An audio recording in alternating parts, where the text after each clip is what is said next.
Motor unit is defined as the alpha motor neuron and all the muscle cells that it innervates. So a neuron will branch and it will attach to several muscle cells at the neuromuscular junction, that specific location that's required for neuron-muscle interaction and survival of both. What's shown here is a fascicle. So around all these muscle cells would be perimysium. The individual cells would have endomysium around them. Up here in the spinal cord, you have 3 neurons. They're making up a nerve. And you have a purple neuron, a blue neuron, and a red neuron. The purple neuron can only innervate purple muscle cells. The blue neuron can only innervate blue muscle cells. Red neuron can only innervate red muscle cells. But all these cells are mixed up in a fascicle. So we're going to be learning about the types of neurons. We actually have 3 types. We actually have more than 3 types, but you're only responsible for learning 3 types. And they will all have, each type of muscle cell will have its own motor neuron. The motor neurons will have different conduction velocities, and that will determine what kind of response the individual muscle cells will produce. So if purple neuron fires, purple muscle cells contract. If you're doing fine movements like threading a needle or doing some other type of like jewelry repair and watch repair where you need really fine motor movement, you're going to recruit small motor units because you don't want gross movements because it will interfere with the activity that you're doing. However, so you might just recruit 1 motor unit. Might recruit several small motor units, but overall you want fine control, not gross control. However, if you want to go over there and lift a table, you're not going to do that with 1 motor unit. And if you underestimate the weight of the table, I would go over there and show you what I usually do, but then the recorders would go flying, so I won't do that. I had a model on the table one time, and I showed, and the mom flew off and broke it. It's like, oh my, that was sad. But anyway, it was not an expensive model. It was actually not bought at all, so it was okay. It wasn't. I didn't lose anything. But if you want to go and lift the table, if you underestimate the weight of the table, you go to lift it and nothing happens. It doesn't come off the floor. But your brain says, okay, that weighs more than I thought it did, so you recruit more motor units, and maybe you will budge the table. If you overestimate the weight and you go there with all the force you can, that's what I did, and the model went flying. So the table flipped actually on the side, and the model went flying and broke. So you can under or over recruit motor units as well. Grading the muscle response and the force that is applied to the work that you want to do is done by your brain estimating how many motor units it must recruit in order to get the work done. If you go there and you try to lift something, and you just can't lift it, oh, that budged. I didn't expect it to. But if you lift it, if you can't lift it, you're still recruiting motor units, but essentially you're not doing any work. You're just doing an isometric muscle contraction. If you can lift the object, then you have an isotonic muscle contraction. So we talk about those as well. When you try and lower an object, you do so by de-recruiting your motor units. So you're turning off motor units to lower an object. And if you're skilled at doing that, the gravity doesn't take over and you don't slam the object down and you don't hurt your joints. So you become skilled at recruiting and de-recruiting motor units to get smooth movements, smooth skeletal movements. If purple neuron dies, then blue and red neuron may send out sprouts to those purple muscle cells. If one of those sprouts binds to the neuromuscular junction on the purple muscle cells, then they will become part of the other neuron's motor unit. So they've done this surgically. They've taken nerves off of muscles and then put another type of neuron with that skeletal muscle. And when you vary the neuron, then the muscle cell type will change to become the type that motor neuron normally innervates. So you could take a fast conducting neuron and put it on a slow twitch muscle, and over time the slow twitch muscle, which normally is recruited by a slow conducting neuron, it will morph into a fast twitch muscle cell. And vice versa, you can switch neurons from a slow twitch muscle fiber to a fast twitch muscle fiber, and it will morph into a slow twitch muscle fiber. That doesn't normally happen in the human body. You probably have all heard of polio. Polio virus actually will kill selective neurons based on the fact that the virus gets into the nerve endings, migrates up to the cell body, and kills the neuron. So if you keep the muscle active and another neuron gets to the neuromuscular junction, then you have saved those muscle cells from atrophy and being reabsorbed and disappearing. So there is an actual application of that type of changing motor unit size and presumably also the fiber types depending on what neuron reaches the muscle cells. Muscle tone is always there. If you touch your muscles now, they're not flaccid, they're not paralyzed, they have muscle tone in them. And that's set up by your cerebellum. And you always have some background tone in the muscle. And that's going to prevent your joints from getting out of alignment. So you keep the muscle slightly contracted to keep the alignment. Not that you're moving your skeleton, but you're just keeping the skeleton in the right alignment.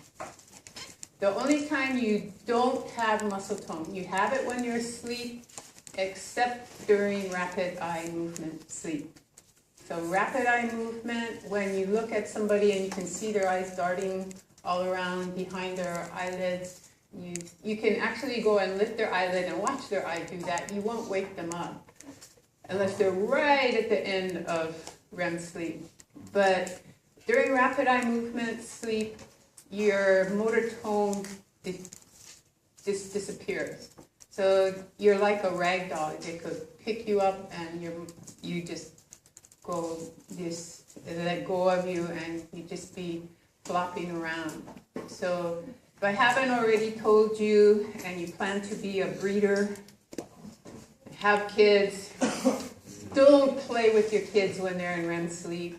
Parents have picked them up, thrown them over their shoulder, tossed them in bed, and you end up giving them whiplash, you give them joint problems, you might give them brain injuries, you might actually have been cases where the child ends up paralyzed because they get a severed spinal cord.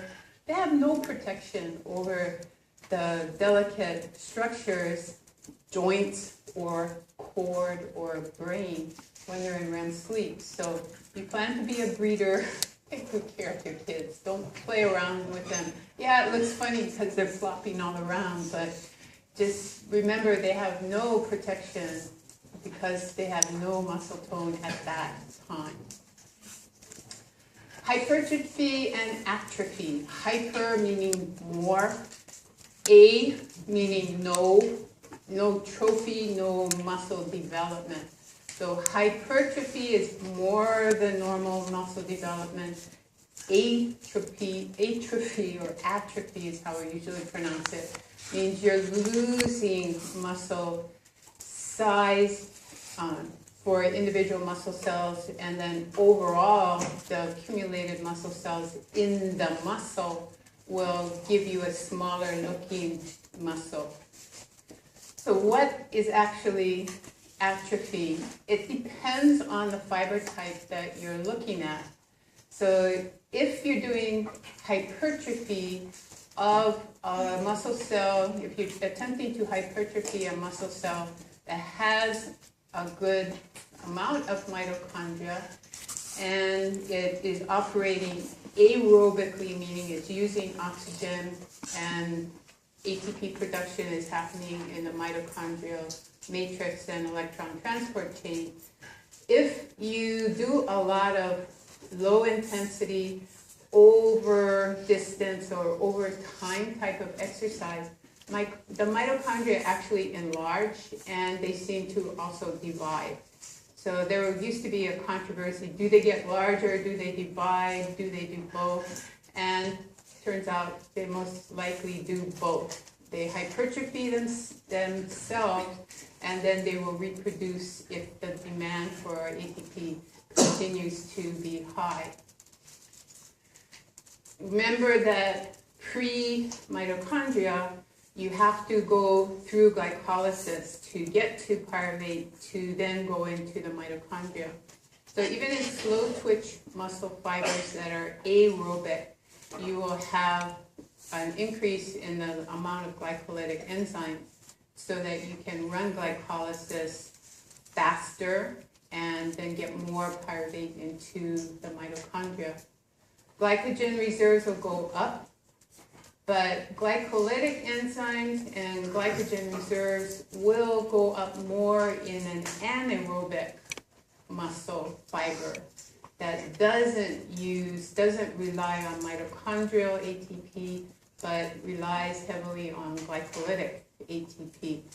So more glycogen will be stored in an anaerobic muscle cell. All muscle cells will hypertrophy their myofibrils, so you'll get more sarcomeres in parallel. And depending on the flexibility that you maintain while you're hypertrophying your sarcomeres in parallel, you might get some increase in series of sarcomeres.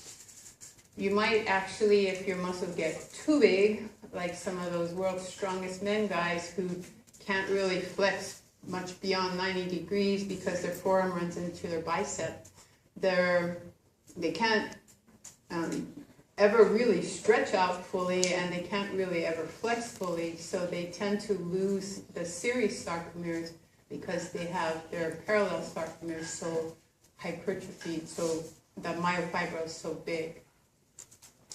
So myofibrils will contain larger numbers of thick and thin filaments. Overall, you'll get an enlargement of the muscle cell in cross-section, and it will be described as hypertrophy. The cells that hypertrophy the most are actually the cells that store the most glycogen. And glycogen is an osmotically active particle, so it stores a lot of water in it. So you break down the water, you break down the glycogen, the water will diffuse out of the cell. But as you're storing glycogen, water will diffuse into the cell, and the cell will be even bigger. This use of a muscle cell is it has much greater effect on the slow twitch fibers, your posture muscles that you use all the time.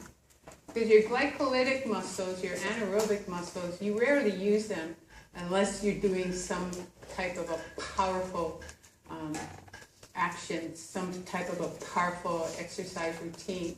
They sit around and they're perfectly happy not being recruited at all. They won't atrophy when you don't recruit them. But the slow twitch muscles that are used to being used on a daily basis, all day long, as soon as you get out of bed, those, when you don't use them, when you don't get out of bed because you're sick or you have a cast on and you can't move those muscles, they will atrophy the fastest. They will work the longest, but they will atrophy the fastest. The power muscles, they fatigue fast because they run out of ATP. But if you don't recruit them, they're perfectly happy just sitting around and they will not atrophy on you. So types of fibers. A lot of different categories that you can use to describe muscle fibers. So types are one category. So a type 1 fiber,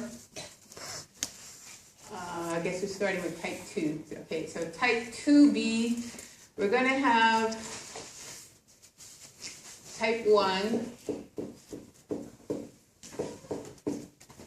type 2A,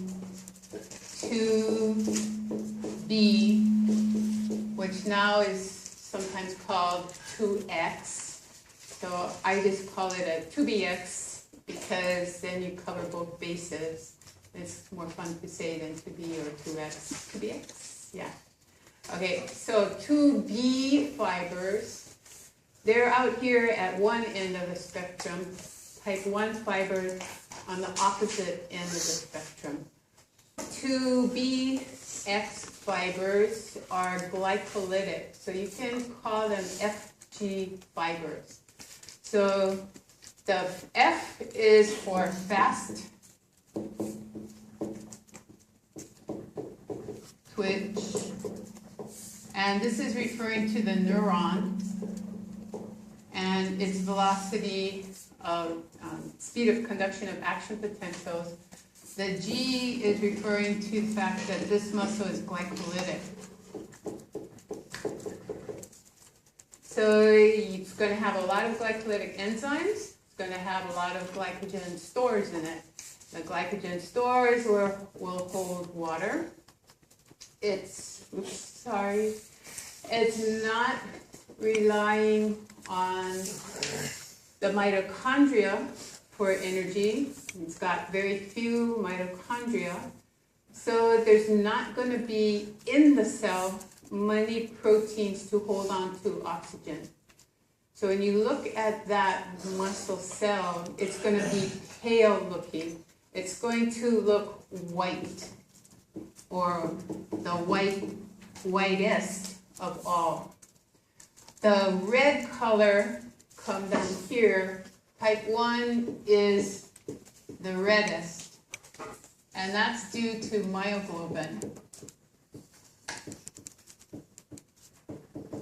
So myoglobin concentration is going to be high in a type 1 fiber, but myoglobin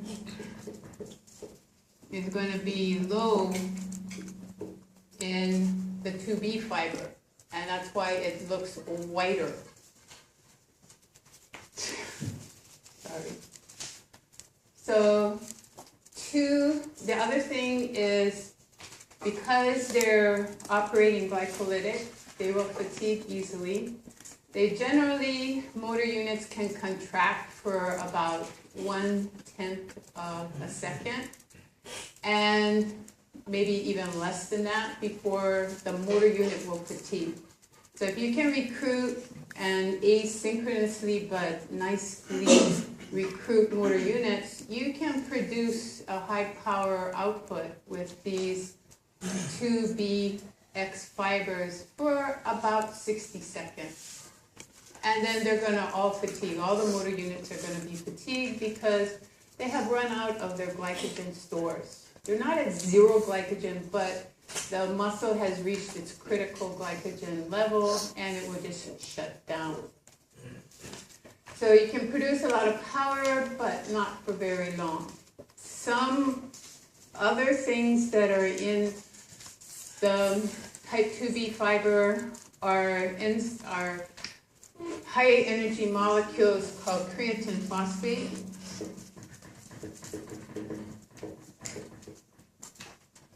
Sorry, running.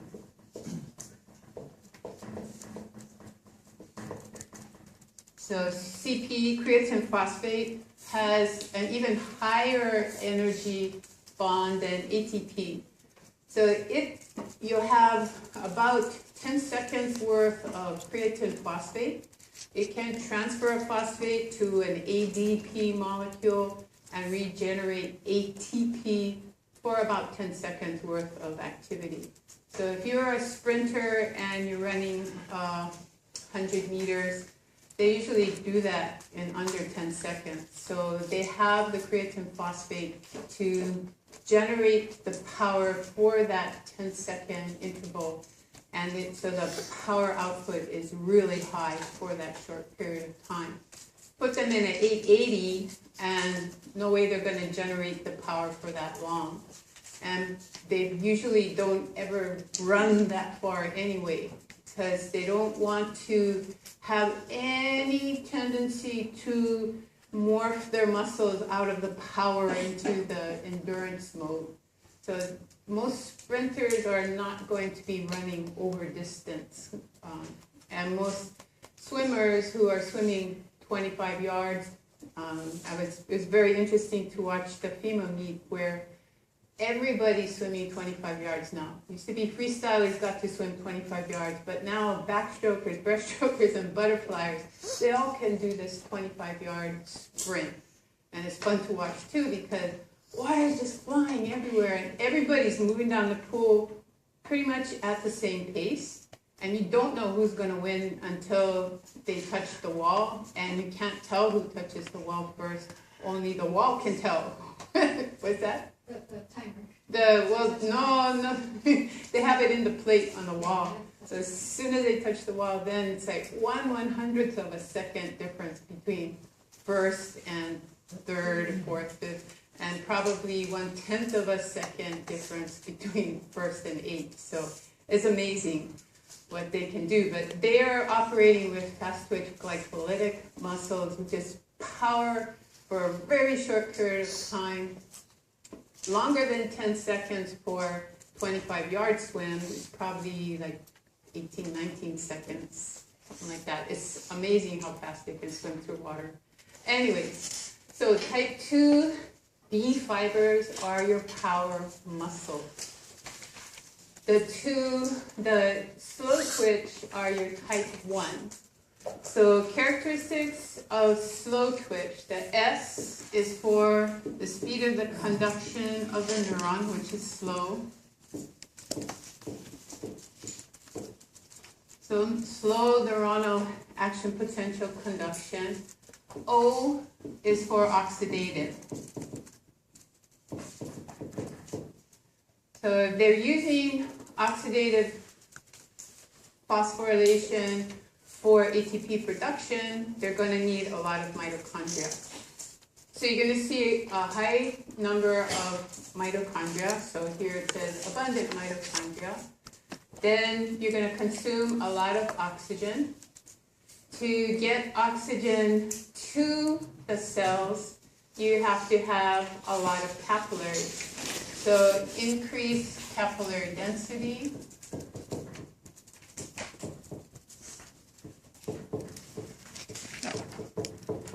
And then inside the cell, you have myoglobin. So these two give you the red color. A lot of blood in the area. You cut the meat and it bleeds. You cut thigh meat on a chicken, a lot of bloody, watery stuff comes out. You cut the breast meat on a chicken, and it's very pale, kind of almost watercolored stuff comes out. So not as many capillaries in the breast meat as in the thigh meat. And that essentially in a chicken is a difference between a power muscle, which is used for flying, and a leg muscle, which is used for walking on a daily basis. The myoglobin is like hemoglobin, except it doesn't bind for oxygen. I think it binds to oxygen.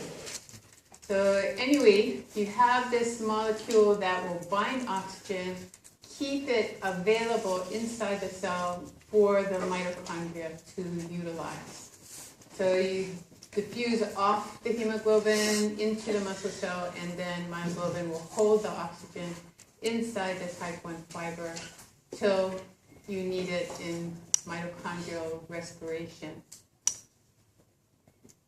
The speed of the conduction of the action potential to the onset of muscle contraction is about 3 times slower than 2B fiber. So there's a much faster onset of force and muscle tension in the 2B fiber. But it will only last about 60 seconds, and then the muscles will fatigue. With the slow twitch fiber, it may take you a few more milliseconds to straighten up using those fibers, but once they have maintained your posture, they can continue to contract for long periods of time. Then we have the intermediate fibers. These are our 2A fibers and also FOG. So F, the same here. It has a fast conduction velocity in the neuron. It has glycolytic capabilities, but intermediate. So it's got less glycolytic capabilities of the 2B fiber, but more than the type 1 fiber. That's why I like the term intermediate fiber. It's approximately halfway in between. It also is oxidative. It's less oxidative than type 1, but it's way more oxidative than type 2B, which is not really oxidative at all. So they will be intermediate in color as well, because they will have an intermediate capillary density, intermediate concentration of myoglobin. So overall, they're kind of a pinkish color. You look at cross-sectional area, the ones that store a lot of glycogen, hold a lot of water, the 2B fibers, they're going to have a bigger cross-sectional area. And these that store less glycogen and less water, they'll have a smaller cross-sectional area. So histologically, you take muscles out of an individual, cut them in cross-section, put them on a slide, stain them. You can then determine by cross-sectional area which are fast twitch, which are slow twitch fibers, and the ones in the middle will be your 2A fibers. The fatigue resistance of 2B fibers, they're halfway in between. They're much more fatigue resistant because of their oxidative capabilities than 2B fibers, but they will fatigue before the type 1 fibers. So they're more fatigue resistant than the 2Bs, but 2As still win out for the being able to contract for the longest time. These are also the ones that you can train to, with your training regime, to either become more oxidative, maximize their oxidative capabilities by doing low resistance, high, long time, over distance type of training. They will maximize their oxidative capabilities and become less glycolytic. If you do more short, high intensity, short bouts of exercise, they will morph to become more like 2B fibers. So these are the ones that you can change with an exercise routine.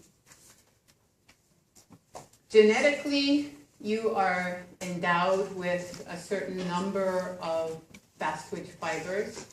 If you are genetically endowed with a lot of fast twitch fibers, usually somewhere along the way, you're going to discover that you have this power capability and not so much the endurance capability.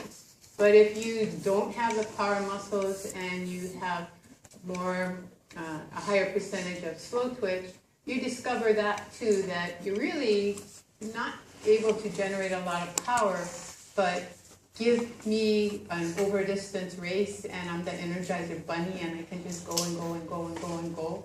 So you will be a marathon runner if you are endowed with more slow twitch fibers. You will maximize the type 2A fibers to be more aerobic. And if you are endowed with power muscles, you then emphasize short bouts of exercise with high intensity, and you will morph your 2A fibers to become more glycolytic. So you figure out what kind of muscle cells you're endowed with, and then you maximize the training routine to take the 2A fibers in the direction where you can get the most use out of them. So fiber type organization can be for, you can name muscles depending on the shape of the fibers and how they're originating on one part of the skeleton and then inserting on another part of the skeleton. So we're going to be talking a lot about origins and insertions. So O, origin, and I, insertion.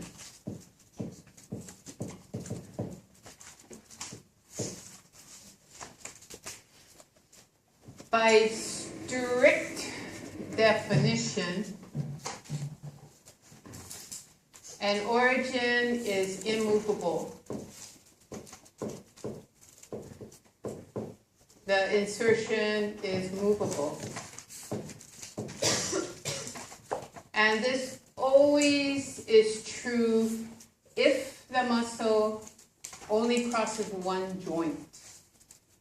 But if it crosses two or more joints, if it's two or more joint muscle, if it crosses more than one joint, so two or more, then you can decide what attachment is going to move and what attachment is not going to move. So you can reverse the origin and insertion on muscles that cross more than one joint.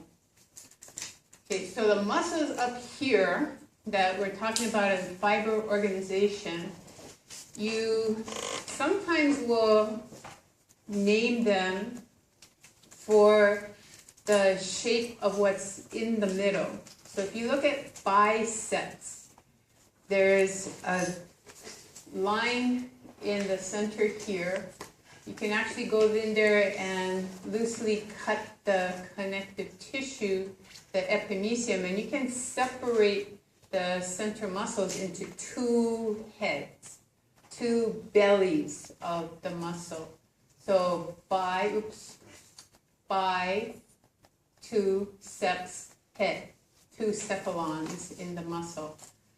The bicep, there will be two origins. So each head will actually originate on a different part of the skeleton. and they will come together and their tendons will fuse together and they'll have a common insertion on the bone. So definition of a bicep, you look at the center to see can you separate the belly. Then you can also look proximally and see if that muscle that you can grab a hold of with your hand actually has 2 points of origin on the skeleton. So if it has 2 origins and 1 insertion, then it's a bicep. The other thing about origin, if it's a 1 joint muscle, the origin is always proximal, meaning closer to the midline. And the insertion is going to be distal. But that only works if you're a 1 joint muscle. Turns out biceps is a 2 joint muscle. It originates on the scapula in 2 different areas, crosses the shoulder joint proximally, but inserts on the radius distally. So it crosses 2 joints, and it can then reverse its origin and insertion. To do that, your elbow cannot move. Then the bicep can act on the shoulder.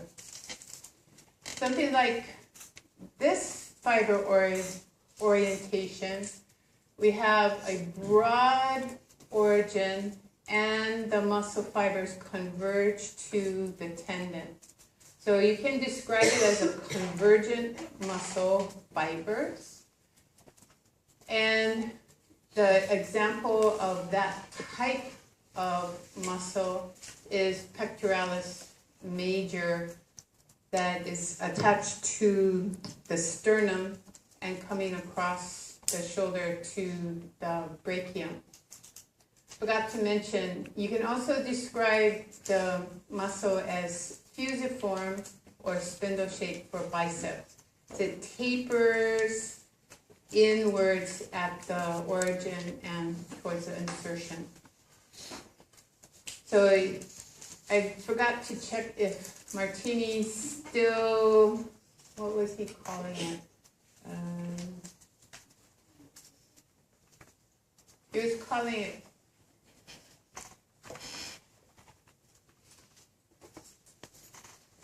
anyway, he was labeling it wrong. It's either fusiform or spindle shaped. Okay, so if there are muscle fibers that look kind of like a feather and they have an origin and then a convergence into their tendon, but they look like a feather that's been split in half, they refer to that as unipennate. So bipennate, two bunches of feathers going out from the quill. Unipennate, only half of the fibers going out from the quill, which is your tendon. So unipennate muscle fibers only on one side of the tendon. Bipennate muscle fibers on both sides of the tendon. Example of unipennate is your extensor digitorum muscle, and then bipennate would be your rectus femoris muscle. So rectus femoris on the front of your thigh, part of the quadriceps, and extensor digitorum in the forearm that is operating your finger, extending your finger. Multipennate is your deltoid. If you look at an individual who has really good definition in their deltoid, you see 3 separate superficial outlines in that muscle. Triangular overall, but there's an obvious anterior group of muscles, a medial, and then a posterior group of muscles. When you take the muscle and cut it in cross-section, you can see that there are these fascial extensions in between the bellies of the muscle. Broad origin, crossing one joint to attach to the humerus.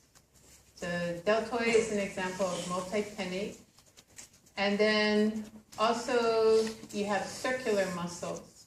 You have circular muscles around your mouth and circular muscles around your eye. And you also have circular muscles around your urethra and your anus.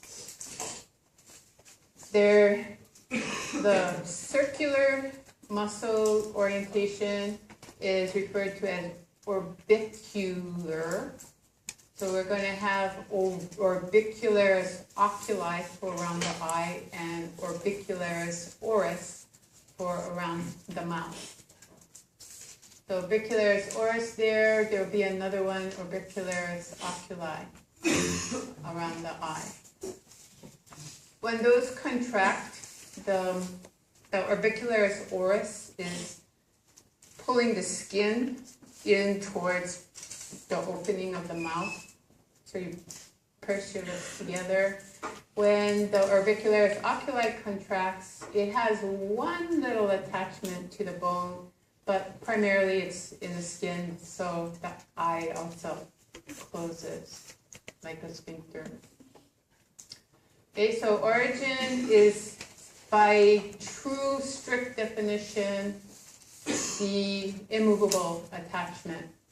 This also works for two joint muscles, but when you are reversing the origin insertion, you have to call into play other muscles that will prevent the distal attachment from moving so that you can then move the proximal attachment. So switching origin insertion, you have to be crossing more than one joint, so two or more joints. By strict definition, the insertion is the movable attachment. For one joint muscles, the origin is proximal, and the insertion will be distal. Few muscles have I think they're weird kind of tendons, where they have a broad fascial cross-sectional area instead of a narrow tendon.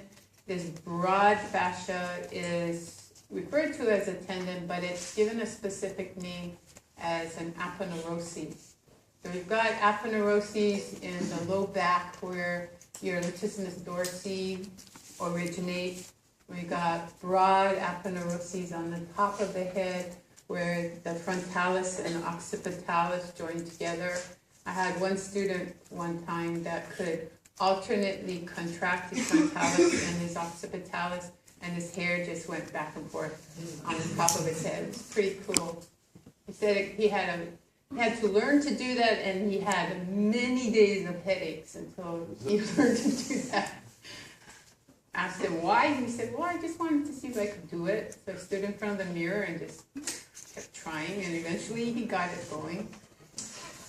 Okay, so multiple origins, then you're probably going to have a bicep or a tricep or a quadricep with one single insertion. A bicep will have one insertion, tricep will have one insertion, quadriceps will have one insertion. So multiple origins, one insertion, then you call it a bicep, tricep, or quadricep. Biceps brachii, first job is to supinate the forearm. It has to get the bones in parallel because its angle of pull on the radius is only efficient when the radius is supinated. If it's pronated, the bicipital tendon is curled underneath the bone, and the only thing it can do if the forearm can move is supinate the forearm. Then, in a supinated position, it can assist brachialis with flexion. So biceps brachii is not the prime mover. We're going to be talking about prime movers and synergists. A prime mover is a muscle that can move the joint no matter what position the joint is in. A synergist is going to have a certain position to act on the joint, and it may not be actually producing a lot of power. In the case of the bicep, it actually does produce a lot of power for elbow flexion. Other synergists may be just stabilizing the joint so it's not flying all over the place, so that the prime mover has a good angle of pull on the joint. So some synergists will be fixators. They will eliminate erroneous movements so the prime mover maximizes its abilities. So biceps will help also with fixation. If the forearm is fixed in pronation, so if you are trying to bend your elbow to lift the table here or lift the table there, you feel your bicep area grab underneath the muscles to the bone and then lift up. If your forearm is down and you try and lift, the muscle on the top isn't doing anything. The muscle underneath that superficial muscle is contracting. When you supinate and then lift, then both muscles are contracting. So without fixing the forearm and you flex your elbow, you don't have a lot of resistance, you only have the weight of the forearm, so that deeper muscle, that brachialis, is able to flex the elbow.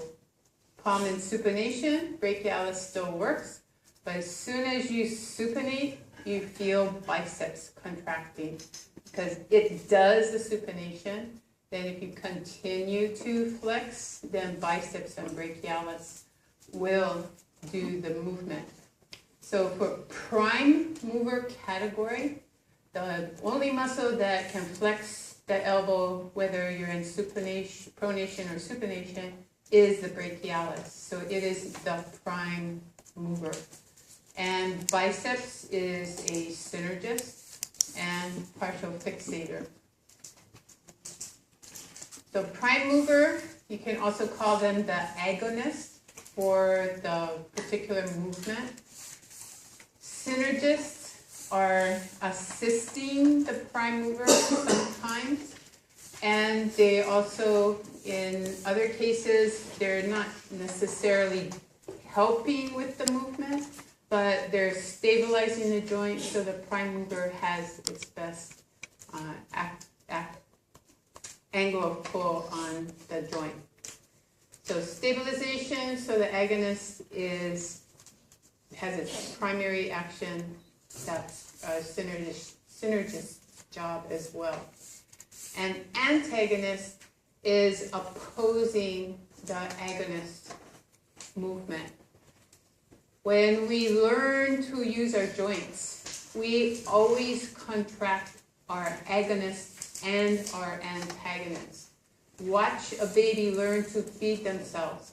They haven't learned to contract both muscles at the same time and grade the power in both the agonist and the antagonist.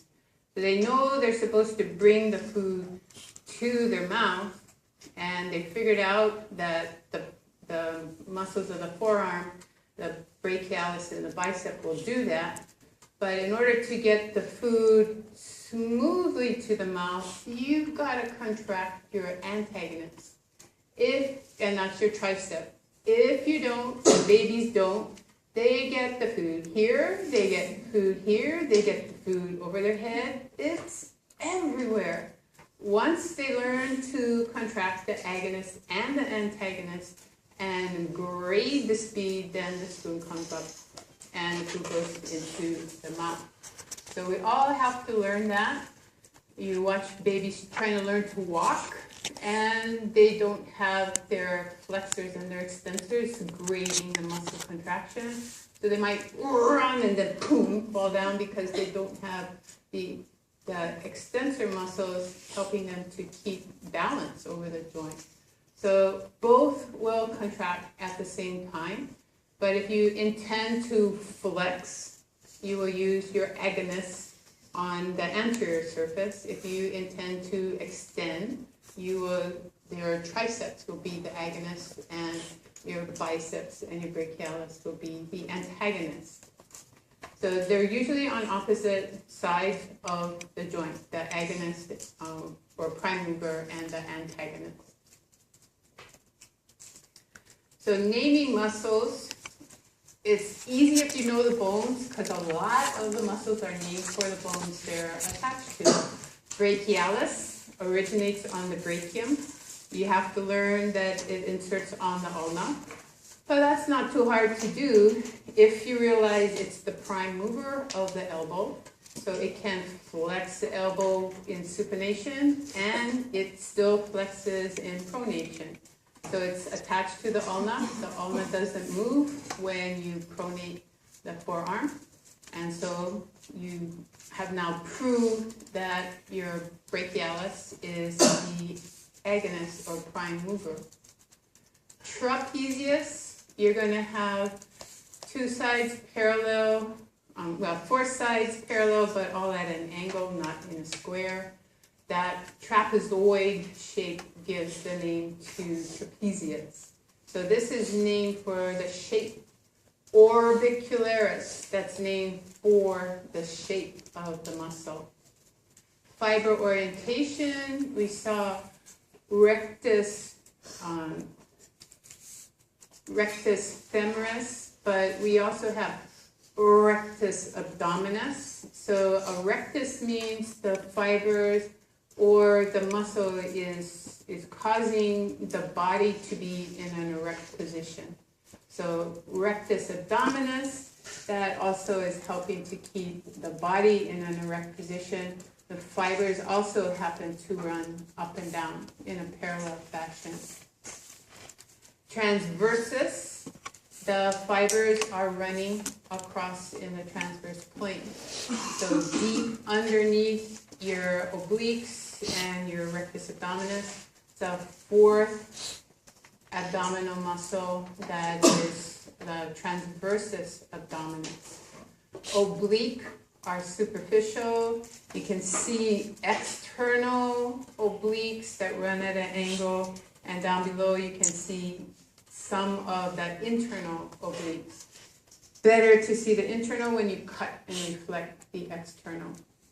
So fiber orientation gives you names like rectus, transversus, oblique. Biceps, I told you, has two heads or two origins. And triceps would have 3, quadriceps would have 4.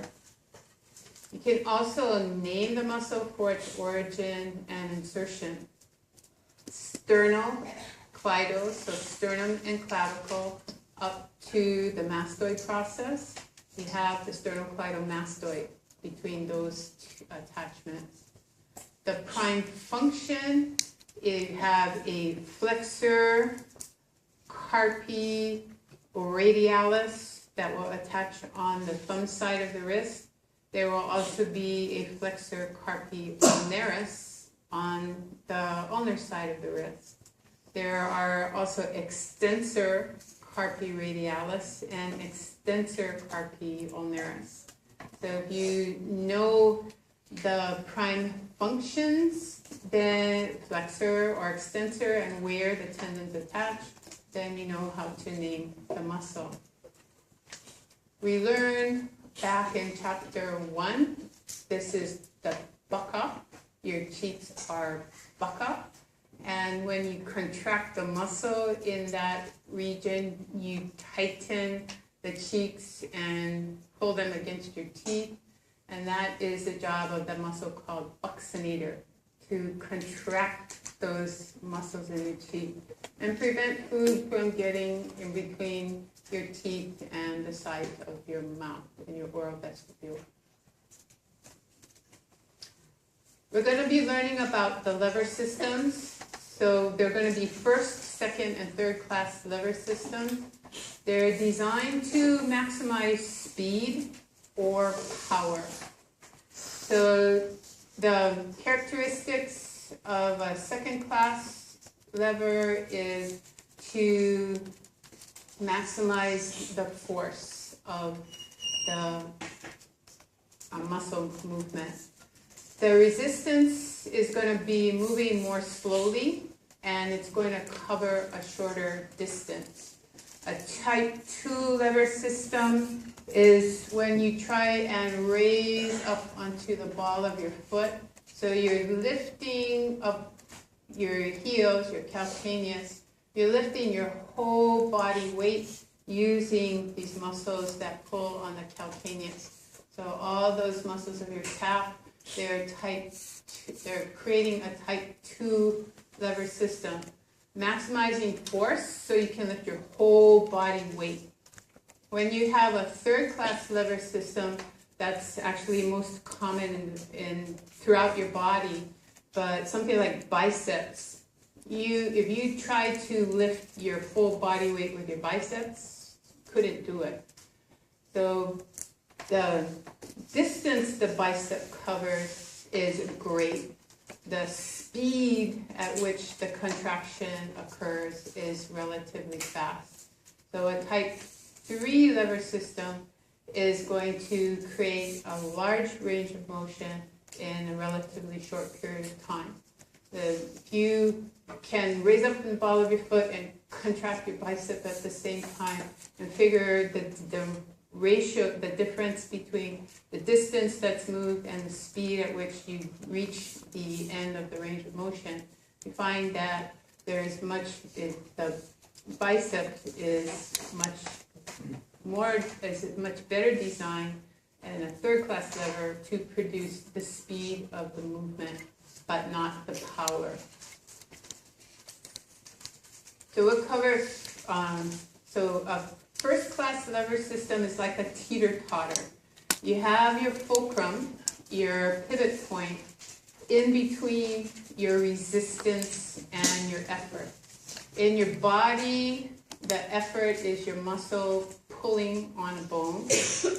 The resistance is usually the weight of the body part or the weight of whatever object you're trying to lift with that body part. So it could be just the weight of your body or some external load. When the pivot point is in between the effort and the resistance, then you're going to have a first class lever system. The classic example of a first class lever system is the wheelbarrow.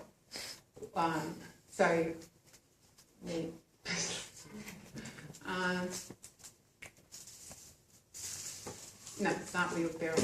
Let me think about that. Okay, teeter-totter. Sorry, I already gave it to you. Okay, so in your body, you have a first-class lever system at the atlanto-occipital joint. Muscles pulling on the back of your head tend to pull the head backwards, but the weight of your head is anterior to the pivot point, which is your atlanto-occipital joint. So the weight wants to pull it down, but your muscles want to pull it back, and you're pivoting on the joint right in between the massive weight and the muscle contracting on the back. So they're giving you an example here of scissors. Your hand is your effort. The resistance is the block or the paper that you're trying to cut. And the little screw in the scissors is your fulcrum. Second class lever is your wheelbarrow, where your pivot point is now at one end. The resistance is in between the pivot point and the effort, which is you lifting the wheelbarrow. The type 2 lever system, this is a little bit harder to grasp. The TMJ joint, the angle of the muscle, and the action on the jaw. But raising up on the ball of your foot, you have your metacarpal phalangeal joints as your pivot. You have the effort applied to your calcaneal bone, and your weight is centered in the center of your feet. So you're lifting the weight, pivoting on the anterior metacarpal phalangeal joint. The effort is posterior on your calcaneus.